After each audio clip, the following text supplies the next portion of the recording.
Microscope का part है, ये भी सुपर एक्यूरेट पार्ट है। इसकी डायमेंशंस बैरिंग यहाँ पे बैरिंग फिट होता है इन दोनों डायमेंशंस पे। अलग अलग कैटेगरी के और अलग वेरियस पार्ट्स की बात करें तो सब मिला के हम लोग दिन का कम से कम 10 लाख पार्ट तो बनाते हैं। जब मैंने ज्वाइन किया उसके बाद हमारा फोकस थोड़ा सा कन्वेंशनल मशीन से हटके CNC, VMC और न्यू टेक्नोलॉजी जो भी आ रहे हैं उसकी तरफ ज़्यादा है। हेलो दोस्तों, स्वागत है आप सभी का नॉलेज टी पर। आज के इस वीडियो में हम आए हैं, हमारे साथ एक स्पेशल गेस्ट। हम आए हैं गंगा इंजीनियरिंग वर्क्स में और हमारे साथ में बैठे हैं respected Anuj sir. Hello. And आज जो हमारा डिस्कशन होगा वो इंडस्ट्री में जो गैप है, जो मशीनिंग में एंड जो लैक ऑफ नॉलेज है, इन सब का हम डिस्कशन करने वाले। 5 एक्सिस क्या है, आने वाले 5 ईयर्स के बाद में इंडिया का क्या पोजीशन होगा। और मैं बता दूं आपको, Ganga engineering works and micron precise works यहाँ पे करते हैं। ये बहुत सारे यहाँ पे machining like 5 axis, turning, VMC, sliding heads सभी हैं। और अगर मैं क्वालिटी की बात करूँ तो क्वालिटी में भी इंस्पेक्शन के लिए जो सब जिन चीज़ों की ज़रूरत होती है वो सब यहाँ पे है, जो कि वीडियो में आपको आगे देखने को मिलेगा। तो सर मैं जानना चाहूँगा, आप बताइए कहाँ से गंगा इंजीनियरिंग वर्क्स की जर्नी कहाँ से स्टार्ट हुई, थोड़ा सा बताइए। सर एस्टेब्लिशमेंट इसका हमारे फादर और हमारे चाचा जी ने मिलके किया था। 1980s में हमने ये काम शुरू किया था। और ये काम शुरू हुआ था दिल्ली से, वहाँ पे हमारा पहला प्लांट था। उसके बाद हम गाज़ियाबाद शिफ्ट हुए 1996 से, और अभी तब से यहीं पे कंपनी, इसी प्लांट में कंपनी रनिंग है। अभी 30 साल हमें लगभग यहाँ पे हो चुका है। तो स्टार्टिंग में क्या अभी जितनी मशीन है, क्या स्टार्टिंग से इतनी थी, शुरुआत में कैसा क्या मतलब उन्होंने? मेरे फादर ने तो 1-2 मशीनों से ही काम शुरू किया था। मतलब ज़ीरो से उन्होंने काम शुरू किया। उनका खुद का एस्टेब्लिश किया हुआ बिजनेस है और मैंने इसको 2010 में ज्वाइन किया है। उसके बाद फिर जब मैंने ज्वाइन किया उसके बाद हमारा फोकस थोड़ा सा कन्वेंशनल मशीन से हटके CNC, VMC और न्यू टेक्नोलॉजी जो भी आ रहे हैं उसकी तरफ ज़्यादा है। ओके सर, थोड़ा सा आपके बारे में बताइए कि आप अभी क्या मतलब क्या अभी देख रहे हैं, क्या क्या चैलेंजेस आपके सामने आते हैं? सर अभी इंडस्ट्री के अंदर जो अभी मेन चैलेंज जो है वो शायद आपको ही पता होगा, लेबर का है। उसी वजह से हमारा जो फोकस है वो यही है कि हम इस टाइप की मशीनरी प्रोक्योर करें कि लेबर की रिक्वायरमेंट जो है वो कम से कम हो, या अनस्किल्ड लेबर भी काम कर जाए उसमें। स्किल्ड लेबर की रिक्वायरमेंट कम से कम हो, क्योंकि किसी को हायर करना, फिर ट्रेनिंग देना, और उसके बाद अगर वो बंदा चला जाता है तो वो जो इन्वेस्टमेंट हमारा एम्प्लॉय के ऊपर होता है, बिल्कुल, वो हमारा सब फेल हो जाता है। इसलिए हमारा यही है कि अभी फ़िलहाल हम नई नई टेक्नोलॉजी पे ज़्यादा वर्क कर रहे हैं ताकि अनस्किल्ड लेबर भी हमारा काम अच्छे से कर पाए, और जो मेन इन्वेस्टमेंट है वो इंस्पेक्शन में ज़्यादा हो, ना कि इस चीज़ में कि बंदों को ट्रेन करें कि मशीन कैसे चलानी है। बेस्ट है न्यू टेक्नोलॉजीज लाइक आप प्रोबिंग एडवांस चीज़ें आप यूज़ करते हैं। बिल्कुल सर, मैंने भी ऐसा देखा है कि इंडस्ट्रीज भी यही होता है, बंदा आता है 1 साल आपसे जस्ट सीखा, 2 साल सीखा और वो निकल जाते हैं। एक्चुअली ये होता भी है, बट उसके लिए बेस्ट सॉल्यूशन यही है कि आप सिस्टम क्रिएट कीजिए। आप उसी वे में काम कर रहे हैं, जो कि बहुत ही बेस्ट है। तो अभी सर किस किस टाइप की मशीनें आपके पास हैं? हमारे पास सर कन्वेंशनल मशीन में तो Traub machine, sliding head, cam based machines हैं। उसके अलावा हमारे पास अभी CNC turning, CNC sliding head, और आपका header, bolt formers, thread rolling machines, drilling, tapping, ये सब मशीन से कन्वेंशनल में। और इसके अलावा हमने पिछले 5 साल में थोड़ा फोकस अब शिफ्ट किया VMC में हमारे पास 3 एक्सिस और 5 एक्सिस दोनों मशीन्स हैं। ओके, 5 एक्सिस में सर आपके पास कौन सी है VMC? हमारे पास सर हास की मशीन है 5 एक्सिस, और एक हमारे पास एक PVM मशीन है, वो भी 5 एक्सिस मशीन है। अच्छा सर, मैं प्रोबिंग की अगर बात करूँ तो आपने जैसे आप कह रहे हैं कि न्यू टेक्नोलॉजीज़ आप अभी इंस्टॉल कर रहे हैं, अडॉप्ट कर रहे हैं, तो उससे पहले और उसके बाद में आपको क्या अंतर देखने को मिला, कुछ बेनिफिट मिला? सर बेनिफिट है, एक्यूरेसी में बहुत फ़र्क पड़ता है पार्ट सेटअप टाइप में बहुत ज़्यादा हेल्प मिलती है। बिल्कुल, तो ये है, प्रोडक्शन में फ़ायदा होता है और पार्ट रिजेक्ट कम होते हैं। फिर एक चीज़ ये भी है कि जैसे किसी पार्ट के अंदर 2 सेटअप होते हैं, तो फर्स्ट सेटअप से सेकंड सेटअप के अंदर जो सिंक्रोनाइजेशन होती है डायमेंशंस का, one face to another face ना, वो सेटअप करना बहुत इजी हो जाता है उसके अंदर। बिल्कुल, अगर स्किल्ड पर्सन नहीं है और आप ये चीज़ें अगर यूज़ ना करें तो मोस्ट प्रोबेबल मैनुअल डायल से मशीन, ये चीज़ें पहले हम लोग करते थे डायल से डायलिंग करके, उसके अंदर जो काम 2 घंटे में होता था वो शायद प्रो को भी 5 मिनट भी नहीं लगा था। 5 मिनट, यस। तो ये है। बहुत और उसके अंदर भी पहले जो मैनुअल के अंदर हमेशा एरर के चांसेस रहते हैं। जी सर, अभी अगर मैं प्रोबिंग की बात करूँ तो आपका ब्लूम, रेनिसो बहुत सारी है, तो आपने किसका लगवा रखा? हमने रेनोशो को चूज़ किया है। रेंसो आपने चूज किया। जी अच्छा, रेंसो ही क्यों, कोई और क्यों नहीं? सर, रेनेशो ही क्यों? क्योंकि हमने मशीन जिस कंपनी से हमने प्रोक्योर की थी उन्होंने सजेस्ट किया रेनोशो ही हमें, सबसे फर्स्ट प्रायोरिटी उन्होंने हमें रेनोशो की दी थी, तो हमने उसी को चूज़ कर लिया फिर। सर, मैंने ये भी सुना है कि आपके जो फादर हैं उनको पुरानी मशीनों का शौक था, तो पुरानी मशीन से आप खरीदते थे उसके बाद, तो उसके बारे में थोड़ा बताएं। मेरे फादर को शुरू से ही पुरानी मशीन का बहुत शौक है, और हम लोग अभी भी, मेरे फादर जितना भी टाइम कंपनी में रहते हैं ज़्यादातर टाइम उनका टूल रूम में ही बीतता है। और SPM वगैरह भी हम बनाते हैं अपने खुद के पर्पज़ के लिए, टैपिंग और मिलिंग, ड्रिलिंग, इन सब चीज़ों के लिए SPM वगैरह बनाते हैं, तो वो सब मेरे फादर ही देखते हैं।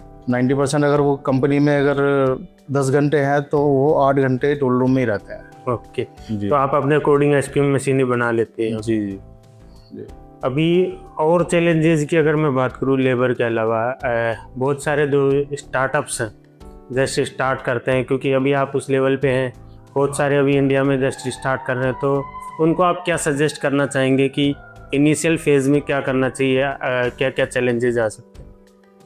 सर, मेरे हिसाब से इस इंडस्ट्री के अंदर चैलेंज सबसे बड़ा तो यही है कि अभी जैसे लोग क्या सोचते हैं कि टेक्निकल नॉलेज नहीं होती, लेकिन उनका फोकस ये होता है कि आप इन्वेस्टमेंट कर दो, मशीन खरीद लो और उसके बाद बिजनेस आ जाएगा। पर ऐसा नहीं है, आपको पहले एक्सपीरियंस लेना चाहिए, कम से कम 2-3 साल इंडस्ट्री में वर्क करना चाहिए। थोड़े से कनेक्शन भी बना लेने चाहिए उस इंडस्ट्री के अंदर, क्योंकि अगर आप डायरेक्ट मशीन परचेज़ कर लेंगे, और ये सब मशीनें जो अभी मैं लेटेस्ट टेक्नोलॉजी की बात करूँ तो ये मशीनें मतलब चीप तो नहीं है, काफ़ी महंगी मशीनें हैं। बिल्कुल। तो इनके लगाने के बाद इन पे अगर काम ना मिले तो वो बहुत प्रॉब्लम वाली बात है। तो इसलिए पहले कनेक्शन बनानी चाहिए, आपको टेक्निकली भी साउंड हो जाना चाहिए मशीन लगाने से पहले, ताकि बाद में कुछ आगे कोई प्रॉब्लम ना आए। तो काम की अगर बात करूँ, जैसे सर अभी आपके पास कहाँ मतलब आप कहाँ के पार्ट्स आप सर्विस सप्लाई करते हैं? सर, हम अभी ऑटोमोबाइल इंडस्ट्री को कैटर करते हैं। अभी लेटेस्ट EV भी जैसे मार्केट में आ गया, EV के कनेक्टर वगैरह के पार्ट भी हम बनाते हैं। बाकी इलेक्ट्रॉनिक्स, इलेक्ट्रिकल्स और मेडिकल, डिफेंस, ये सब काम, मतलब ये सब इंडस्ट्रीज लगभग ऑल ओवर इंडस्ट्रीज में आप अपने पार्ट्स दे रहे हैं। जी। तो लोकेशन की अगर मैं बात करूँ, इंडिया में ही है या फिर आउट ऑफ इंडिया भी आप? सर, ऑल ओवर इंडिया हम लोग सप्लाई देते हैं, और एक्सपोर्ट में भी हम US, इटली, मैक्सिको हमारे पास जाते हैं। तो सर जो अभी यहाँ पे हमारे पास, जैसे आपने बोला मैन पावर की, तो नॉलेज टीवी हमारे बहुत सारे स्टूडेंट हैं जिनको ट्रेनिंग देता है, like master cam, CNC programming, AutoCAD, kids cam, ये सब। तो उनके लिए आप क्या सजेशन देना चाहेंगे कि अगर आप इंडस्ट्री में आते हैं तो इंडस्ट्री में आपको मतलब किस लेवल का नॉलेज होना चाहिए? जैसे आपको ज़रूरत होती है तो आपको किस लेवल के स्किल्ड पर्सन की ज़्यादा नीड होती है? अभी हम लोग जो बंदे अपने मशीन पे हायर करते हैं, हायरिंग का जो क्राइटेरिया है वो ये है कि 1 साल का एक्सपीरियंस कम से कम VMC या CNC, मतलब जिस मशीन के लिए हम हायर कर रहे हैं उसको होना चाहिए, ताकि उसको हमारे पार्ट स्पेसिफिक अगर हमें ट्रेनिंग देनी है तो उसमें बहुत ज़्यादा टाइम नहीं लगेगा। अगर वो बिल्कुल ज़ीरो से अगर बंदा आ रहा है तो उसको सिखाने में ये मेरा मानना ये है कि अगर किसी मशीन को सिंगल हैंडेडली अगर हमें चलवाना है किसी से, तो 1 से 1.5 या 2 साल भी लग जाते हैं इतना बंदे को सीखने में कि वो सिंगल हैंडेडली मशीन को हैंडल कर सके। और अगर वो भी तब जब वो सेटिंग लगा के हमारा प्रोग्रामर उसको दे देगा, उसके बाद की बात कर रहा हूँ। नहीं तो अगर सेटिंग भी करना है, तो अगर उस टाइप की हायरिंग अगर हमें करनी है कि मशीन पे सेटिंग भी करवानी है उससे, तो कम से कम 5-6 साल के एक्सपीरियंस का बंदा होना चाहिए। तभी ये तुम देखते ही हैं 5-6 साल का एक्सपीरियंस, मतलब उनकी मिनिमम नॉलेज इतना होना चाहिए कि मशीन सेटअप लगा सके, प्रोग्राम को समझ सके, एटलीस्ट ये चीज़ें तो उसको आनी चाहिए तब। जी। तो सर टर्निंग की अगर मैं बात करूँ तो टर्निंग में, और आप प्रोब्स बता रहे हैं, तो आप किस तरह के पार्ट्स आप बनाते हैं अभी? सर, टर्निंग के अंदर रिवेट्स हैं, शाफ्ट्स हो गए, बुशेस हो गए, वॉशर वगैरह हो गए, ये सब पार्ट बनते हैं टर्निंग के अंदर। अभी दिन का लगभग कितना प्रोडक्शन है आपका टर्निंग पार्ट्स का इनका? सर अगर हम अलग अलग कैटेगरी के और अलग वेरियस पार्ट्स की बात करें तो सब मिला के हम लोग दिन का कम से कम 10 लाख पार्ट तो बनाते ही हैं। 10 lakh parts? 10 lakh part, yes. जो कि बहुत ही बड़ा वॉल्यूम है। और इसके लिए मतलब जब तक आप ऑटोमेशन एक सिस्टम की तरफ नहीं जाएंगे तो बहुत बड़ा आपका चैलेंज हो जाएगा रिजेक्शन को कंट्रोल करना एंड रिवर्क को कंट्रोल करना। तो सर अगर मैं रिवर्क एंड रिजेक्शन की बात करूं तो आप उसके लिए क्या करते हैं? मतलब कभी ऐसा होता भी होगा कि आपके 100 पार्ट्स और या फिर अगर ट्रॉप्स पे बात करूं छोटे पार्ट्स बनाते हैं 500 पार्ट्स रिवर्क बन गए, तो वो ऐसा ना हो, इन चीज़ों के लिए आप क्या करेंगे? सर इंस्पेक्शन तो हर पॉइंट पे ज़रूरी है। हम लोग जैसे रॉ मटेरियल भी मंगाते हैं तो इनकमिंग इंस्पेक्शन होता है पहले। Yes. उसके बाद पार्ट जब सेटअप होता है तो सेटअप अप्रूवल भी होता है उसका। बिल्कुल। और उसके बाद 3 आवर 4 आवर या मतलब मशीन के ऊपर, अगर कन्वेंशनल मशीन है तो 2 आवर्स में की फ्रीक्वेंसी रहती है। 2 आवर में हम लोग एक बार पार्ट को चेक कर लेते हैं, 2-3 पार्ट लेके चेक कर लेते हैं। Okay. और अगर CNC या VMC पे पार्ट बन रहा है तो उसके अंदर 4-5 आवर्स तक भी हम लोग ये करते हैं। तो बिल्कुल। तो जैसा सर ने बताया, incoming quality and in process quality also, और उसके बाद में इन प्रोसेस में भी जो आपका मतलब 2 आवर या 3 आवर वो पार्ट पे डिपेंड करता है। बाकी जैसे क्रिटिकल डायमेंशंस होती हैं उनके परफेक्टली इन्होंने गेजिंग सिस्टम भी कर रखा है। 100% पार्ट्स चेक होंगे अगर उसकी डायमेंशन क्रिटिकल है तो क्रिटिकल डायमेंशन 100% कंट्रोल, और कंप्लीट पार्ट जो फ्रीक्वेंसी के साथ में लाइक 2 घंटे या फिर 3 घंटे, वो डिपेंड करता है पार्ट के ऊपर, जो कि एक अच्छा सिस्टम है। जनरली बहुत सारी इंडस्ट्रीज में मैंने देखा है क्या करते हैं, वो सिस्टम को बाईपास करते हैं और रिजल्ट यही मिलता है कि उनको बहुत सारे रिजेक्शन और रिवर्क का सामना करना पड़ता है। अच्छा सर, कोई ऐसी स्टोरी या फिर ऐसा कोई चैलेंज आपने मतलब जो आप बताना चाहेंगे हमारे व्यूअर्स को कि जो आपने किया कुछ इंटरेस्टिंग ऐसा इंडस्ट्री में जो आपने फेस किया हो? सर चैलेंजिंग जॉब्स तो लगभग हर साल में 2-3 जॉब्स हमें ऐसे मिल जाते हैं जो कि चैलेंजिंग रहते ही हैं। ओके। और हम ऐसे कई बार बनाते भी हैं जो कि हमारे कस्टमर 5 महीने 6 महीने अलग अलग वेंडर पे जाके डेवलप करके ट्राई करके देख चुके हैं, पर वो बने नहीं हैं। तो वैसे पार्ट मैं दिखाऊंगा अभी आपको, तो काफ़ी क्रिटिकल पार्ट्स हैं वो, और हम लोगों ने उसको अचीव किया है। अभी यहाँ पे रखे कोई पार्ट? जी अभी दिखा सकते हैं उनको? जी, ये पार्ट हमने डेवलप किया है। ये पार्ट काफ़ी कस्टमर ने काफ़ी वेंडर्स के पास ले जाके। तो ये पार्ट आई थिंक बहुत ही छोटा है, अभी कैमरा में मैं करता हूँ। अब देखेंगे इसमें, ये देखने में नॉर्मल लग रहा है बट यहाँ पे ये जो स्पाइरल प्रोफाइल है। अच्छा सर, इस पार्ट में चैलेंजिंग आपके लिए क्या रहा है, ये बता सकते हैं आप? इसमें इसको स्पाइरल बनाना है ना, जब जैसे ये पार्ट नॉर्मल टर्निंग पे नहीं बन सकता है। यस, नॉर्मल टर्निंग पे तो बिल्कुल नहीं बनी। ठीक है, और इस पार्ट इतना छोटा पार्ट है ये, और फिर इसके अंदर ये जो होल है ये सब लगाने के लिए, मतलब आप ये समझ लीजिए कि 5 एक्सेस VMC का जितना भी हम लोग यूज़ कर सकते हैं ना, मैक्सिमम यूज़ करके ये पार्ट बनाए। प्रॉबिंग का और साइमल्टेनियस 5 एक्सेस का, वो सब यूज़ करके ये पार्ट बनवाना हुआ है। परफेक्ट। तो अभी कितना लगभग जैसे आप प्रोड्यूस करते हैं तो कितना साइकिल टाइम है इस पार्ट का? इस पार्ट का साइकिल टाइम 3 मिनट आता है। 3 मिनट आते हैं। अब आप देख रहे हैं सबसे ज़्यादा चैलेंजिंग मैं बता दूं, जो हमारे स्टूडेंट्स हैं उनको बताना चाहूँगा, जितना बड़ा पार्ट होता है ना उतना ही ईजी होता है, क्योंकि मैंने हैवी मशीनरी में भी काम किया है। क्योंकि जितने बड़े पार्ट्स आपके होते जाएंगे आपके लिए टॉलरेंस उतना ही बढ़ता हुआ चला जाएगा। मैंने टर्बाइंस बनाने की हैवी मशीनरी में लाइक 1 मीटर 2 मीटर तक के जो पार्ट हैं उन पे भी मैंने काम किया। तो उनमें जब आप टॉलरेंसेस देखेंगे बड़े डायमीटर का, आपको टॉलरेंस 0.5 तक मिलता है, 1 mm 2 mm 3 mm तक टॉलरेंस मिलता है। बट इनमें अगर मैं बात करूं तो प्रॉब्लम आप देखेंगे इसका रन आउट, कंसेंट्रिसिटी, ये कंट्रोल करना बहुत ही बड़ा चैलेंज है। और आप देख सकते हैं इसके फेस के ऊपर भी आप होल देखेंगे। आप जैसे बता रहे थे आपके पास, तो निश्चित मैंने भी देखा है हर कोई ऐसा पार्ट नहीं बना सकता। तो जो आपके कस्टमर हैं वो आपके सामने उन्होंने बताया होगा कि कितनी जगह उन्होंने ट्राई किया है इसके लिए। अलग अलग प्रोसेस से पार्ट ट्राई किया उन्होंने।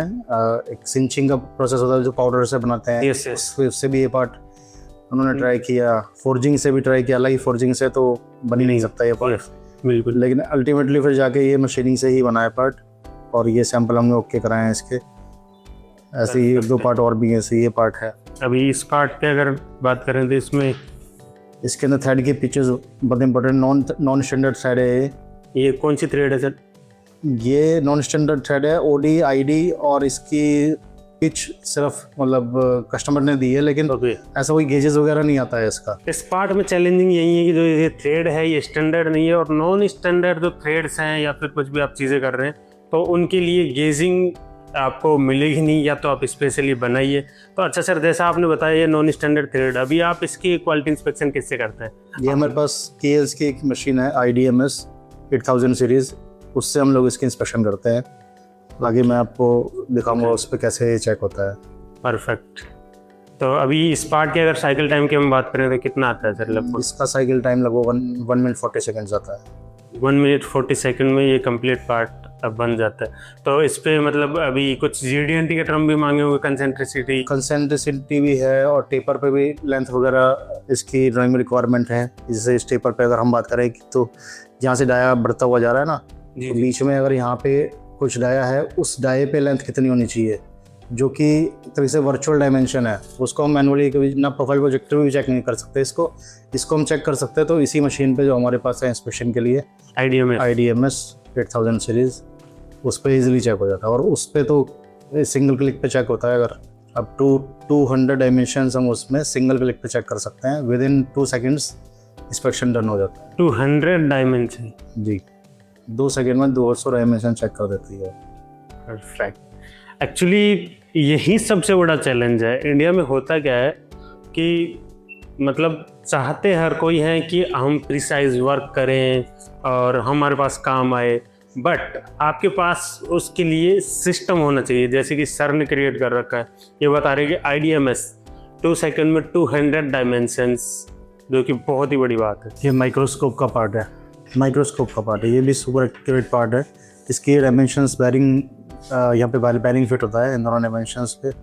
तो ये रन आउट प्लस इसकी एक्यूरेसी 10 माइक्रोन में एक्यूरेसी है, और रन आउट भी इसका 50 माइक्रोन के अंदर है। जबकि इतने लंबी शाफ्ट है, 50 माइक्रोन बनाना बहुत मुश्किल है। तो आप क्या प्रोसेस फॉलो करते हैं सर? ये कौन कौन सी मशीन है आप इसमें? हम इसको सिंगल प्रोसेस में बनाते हैं, 1 सेटअप में बनाते हैं, CNC स्लाइडिंग हेड मशीन पे। उसके अंदर एक कंप्लीट पार्ट बन के आता है, 3 मिनट का इसका साइकिल टाइम है, और इसके बाद हमें कुछ भी नहीं करना, सिर्फ इंस्पेक्शन करना है इस पार्ट का। तो ये जो थ्रेड्स हैं ये सब मशीन पे कंप्लीट स्लाइडिंग हेड पे बन के आता है। तो अभी अगर चेकिंग की मैं बात करूँ, थ्रेड्स वगैरह ये कितने, मतलब आप गेज से चेक करते होंगे थ्रेड्स वगैरह? थ्रेड वगैरह गेज से चेक करते हैं, और मशीन पे भी चेक होती है इन प्रोसेस में। जैसे मैंने आपको बताया था, CNC स्लाइडिंग हेड पे बनता है, तो 4 से 5 घंटे का इसका फ्रीक्वेंसी रहती है चेक करने की। और जब हम लोग इसको डिस्पैच करते हैं तो सैम्पलिंग प्लान के हिसाब से जितने बार चेक होने तो चाहिए। सर आपने जब ये पार्ट डेवलप किया तो आपके लिए सबसे बड़ा चैलेंज इसमें क्या रहा था? इसके अंदर सबसे बड़ा चैलेंज था इसकी बेंडिंग का। जो हम लोग उसको बनाते थे तो इसकी कॉन्सेंट्रिसिटी मेंटेन करना बहुत मुश्किल था, क्योंकि लंबा पार्ट है, पतला पार्ट है, ये बहुत कम इसका डाया 4 या 5 mm का डाया है ये। तो इसकी बेंडिंग, इसको रोकना, ये एक बड़ा चैलेंज था। तो हमने इसके अंदर क्या किया कि हमने आगे इसके अंदर वी ब्लॉक लगाया, इसके ऊपर ये पार्ट रेस्ट करता है जब ये टर्निंग होकर आगे बढ़ता है। तो उस वजह से इसकी बेंडिंग होने, इस तरीके से हमने बेंडिंग कंट्रोल की इसकी। परफेक्ट। तो ये पार्ट ये देखने में भले ही आपको सिंपल लगे, बट जैसे सर ने बताया चैलेंजिंग चीज़ें जब आप GD&T पे जाते हैं, प्रिसीजन लेवल पे जाते हैं, तब आपके सामने चैलेंजेस आते हैं। कंसेंट्रिसिटी, रन आउट, ये देखने में लगेंगे आपको, बट इनको कंट्रोल करना बहुत बड़ी चीज़ है। तो इस तरह के पार्ट्स यहाँ गंगा इंजीनियरिंग वर्क्स में बनाए जाते हैं। अभी आपको कंप्लीट जो प्लांट है उसका भी हम दिखाएंगे कि कौन कौन सी मशीन है, किस तरह से चीज़ें होती हैं। तो सर मैं जानना चाहूँगा, आपके पास स्लाइडिंग हेड्स भी है, तो स्लाइडिंग हेड का क्या बेनिफिट है? बहुत सारे हमारे student and viewer, company owners जो हमें देख रहे हैं, उनको बहुतों को आइडिया ही नहीं है कि क्या उसके बेनिफिट हैं और क्यों ये ज़रूरी है। सर स्लाइडिंग हेड अगर मैं सीएनसी स्लाइडिंग हेड की बात कर रहा हूँ अभी, सीएनसी स्लाइडिंग हेड में क्या है कि एक तो सेटअप टाइम बहुत कम है। अगर हम कंपेयर करें इसको मैनुअल स्लाइडिंग हेड मशीन से, तो उसके अंदर तो एक दिन पूरा केम डिज़ाइनिंग में और केम बनाने में निकल जाता है। यहाँ पे प्रोग्राम बनाना है, अगर मैनुअल प्रोग्राम भी बनाना है, मैनुअली बनाना है, तो मुश्किल से 20 मिनट, और अगर हम सॉफ्टवेयर के थ्रू बना रहे हैं तो उसके अंदर तो 5-6 मिनट लगता है सर। बिल्कुल, तो वो टाइम पूरा सेव हो जाता है। प्लस अगर हम सॉफ्टवेयर से बना रहे हैं तो उसके अंदर जो एरर के चांसेस हैं वो बिल्कुल नेग्लिजिबल है। फर्स्ट या सेकंड पार्ट के अंदर मतलब 1-2 पार्ट ख़राब होते हैं उसके अंदर सेटअप में, और थर्ड या फोर्थ पार्ट से हमारा परफेक्ट पार्ट बनना शुरू हो जाता है। अगर हम मैनुअल में की बात करें तो मैनुअल के अंदर ये क्वांटिटी कम से कम 40-50 पार्ट्स की है। ऐसे तो 40 से 50 पार्ट्स आपके स्क्रैप हो जाते हैं स्क्रैप डेवलपमेंट में। अच्छा, तो सर जैसे पार्ट्स से छोटे पार्ट्स की बात करें तो छोटे पार्ट्स आई थिंक जैसे आप अभी स्लाइडिंग हेड पे बनाते हैं, टर्निंग पे बनाते हैं, तो मुझे लगता है कि कुछ पार्ट्स ऐसे होंगे जो पॉसिबल ही नहीं है टर्निंग पे आप बना पाएँ, स्लाइडिंग हेड पे वो बन पाएंगे। हाँ, ऐसे बहुत पार्ट है, ऐसे बहुत पार्ट हैं जिनको बनाना पॉसिबल नहीं है। अब जैसे अगर किसी पार्ट में कॉर्नर रेडियस वगैरह दिए हुए हैं और वो टेंजेंट हैं 7 वाली डायमेंशन से, जैसे अगर हमारे फादर के लेवल के ऑपरेटर हों या फोरमैन हो तो वो तो बना देंगे, बिल्कुल, लेकिन आजकल वो चीज़ है ही नहीं, वो एक्सपर्टीज है ही नहीं। बिल्कुल। और अगर हम सीएनसी स्लाइडिंग हेड की बात करें तो इसमें कोई एक्सपर्टीज चाहिए ही नहीं। यहाँ पे तो बस 2 लाइन का कोड लिखना है और काम शुरू कर दो। मैं बताना चाहूँगा जो हमारे व्यूवर्स हैं उनको, सीएनसी स्लाइडिंग हेड्स के लिए मैनुअल प्रोग्रामिंग भी ईजी है और बट सॉफ्टवेयर से और भी ईजी है। मतलब आप इतने क्रिटिकल पार्ट्स आप बना सकते हैं, बहुत सारे सॉफ्टवेयर अभी मार्केट में अवेलेबल हैं। सीएनसी स्लाइडिंग हेड में अगर मैं बात करूँ तो गिब्सकैम है, इस तरह के सॉफ्टवेयर्स हैं। और सर मैं ये जानना चाहूँगा अभी जैसे VMC 5 एक्सिस, तो लोगों के माइंड में क्या जाता है कि अभी मैं 5 एक्सिस लाऊंगा तो काम मिलेगा नहीं मिलेगा, तो आप मुझे बताना चाहेंगे आपके पास 5 एक्सिस का कितना काम है अभी? सर मेरे पास 5 एक्सिस का जो काम है वो इतना है कि मेरे पास जो मशीनें हैं वो कम पड़ रही है मेरे को, और मशीनें परचेज कर आपको लगानी। पर आपको रीज़न मैंने बताया कि थोड़ा सा डाइसी है ये डिसीजन लेना कि अभी इस टाइप पे जो कंडीशन चल रही है, बिल्कुल, वॉर वगैरह जो है उसमें हम अभी इन्वेस्ट करें या ना करें, वो अगर ये सब नहीं होता तो डेफिनेटली मैं इन्वेस्ट करता 5 एक्सिस। वॉर की अगर बात कर रहे हैं तो वॉर का क्या इम्पैक्ट पड़ा अभी आपके बिजनेस पे? कुछ इम्पैक्ट हुआ या सब नॉर्मल चल रहा है? सर इम्पैक्ट आना अब शुरू हुआ, क्योंकि आपको ही पता है अभी जैसे गैस के और डीजल के पेट्रोल के रेट अब बढ़ने वाले हैं। और रेट तो एक चीज़ है, अवेलेबिलिटी की बात है सबसे बड़ी। अभी जैसे हमारे आसपास के पेट्रोल पंप पे शुरू हो गया है कि वही लिमिटेड ही पेट्रोल डीजल मिल रहा है। अब इंडस्ट्रीज़ के अंदर तो काफ़ी ज़्यादा अमाउंट में चाहिए होता है। हमारा जनरेटर की बात करूं, अगर एक दिन जनरेटर चलेगा तो 200 लीटर पेट्रोल 200 लीटर डीजल चाहिए उसके लिए। तो अगर वो चीज़ नहीं हुई आगे, अभी तो शुरुआत है, आगे हो सकता है कि और ज़्यादा क्रिटिकल हो जाए, या हो सकता है कुछ भी ना हो, सब ठीक हो जाए 10 दिन बाद। तो वो चीज़ अभी आगे देखना है, तो इसीलिए अभी हम डिसीजन नहीं ले रहे हैं कि नई मशीन में जाए ना या ना जाए। लेकिन काम की कोई कमी नहीं है, काम बहुत है मार्केट में। अच्छा, अगर हम अपार्ट फ्रॉम फ्यूल अगर बात करें, आपके पास जैसे आउट ऑफ इंडिया आप टूल्स वगैरह जो आप यूज़ करते हैं, क्या इंडिया में ही या फिर आउट ऑफ इंडिया से भी आप मंगवाते हैं? ऐसा कुछ है जैसे कुछ पार्ट्स वगैरह या कुछ भी जो आप बोल रहे हैं कि आप इंडिया से बाहर भी सप्लाई करते हैं, अभी उसमें भी कुछ चैलेंजेस आपको फेस करने हो रहे हैं? सर हम लोग जितने भी टूलिंग लेते हैं वो या तो सैंडविक या फिर टंगलोय या टैगुटेक, मतलब जितने भी ब्रांडेड हैं इन्हीं से लेते हैं। तो डायरेक्ट इंपोर्ट का तो इसमें कुछ स्कोप है ही नहीं, क्योंकि यहाँ पे डीलर सब अवेलेबल। लेकिन अभी प्रॉब्लम जो आ रही है इस चीज़ में, वो आपको ही पता होगा, कार्बोहाइड्रेट हो गए हैं, तो वो सब चैलेंजेस हैं। लेकिन ये है कि इससे हमारी प्रोडक्शन पे कोई फ़र्क नहीं पड़ता, क्योंकि अभी जो भी है अगर रेट है ज़्यादा तो वो कस्टमर से हम डिमांड करते हैं, नहीं तो जब तक नहीं मिलता तब तक करते हैं, काम रोकते नहीं है। लेकिन अगर अवेलेबिलिटी पे दिक्कत आई तब परेशानी हो सकती है। बिल्कुल। और 5 एक्सिस मशीन की अगर जैसे हम बात करें तो अभी आपने जो 5 एक्सिस लगाई तो उस पर जो आपने पर्सन रखे स्किल्ड पर्सन, तो उनको हायर करने में भी आपको कुछ चैलेंज होता है या फिर इजीली आपको अवेलेबल हो जाते हैं? नहीं, उसी के लिए मैंने वो एक पॉइंट बोला था, मार्केट में कनेक्शंस अगर वो हैं तो ये काम इजीली हो जाता है, क्योंकि प्रोग्रामर्स, ऑपरेटर्स, CNC और VMC की अगर बात करूं तो प्लेंटी हैं, मतलब मार्केट में है। ऐसा नहीं है, उसकी कोई कमी नहीं है। अगर आपको पता है, आपके कनेक्शंस हैं, तो आप इजीली हायर कर सकते हैं।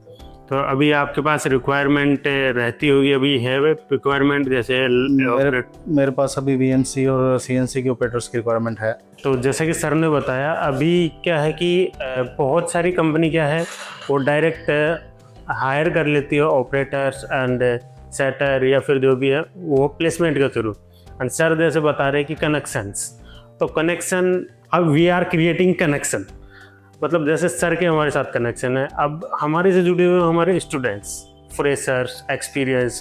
तो अभी हम प्लेसमेंट पे वर्क नहीं करते, बट हम प्रोवाइड करते हैं आपको ट्रेनिंग, एंड ट्रेनिंग के बाद में जैसे सर को कभी नीड हुई, अगर आपकी एक्सपर्टीज़ है तो हम आपको श्योर है, इधर जैसे सर को हमने बोला कि भाई सर हमारे पास इस लेवल का बंदा है, एक्सपर्ट है, आपके इंटरव्यू पर डिपेंड करता है आप कितनी हाई या फिर क्या सैलरी आप जो चाहें उसके अकॉर्डिंग यहाँ से सिलेक्शन पा सकते हैं।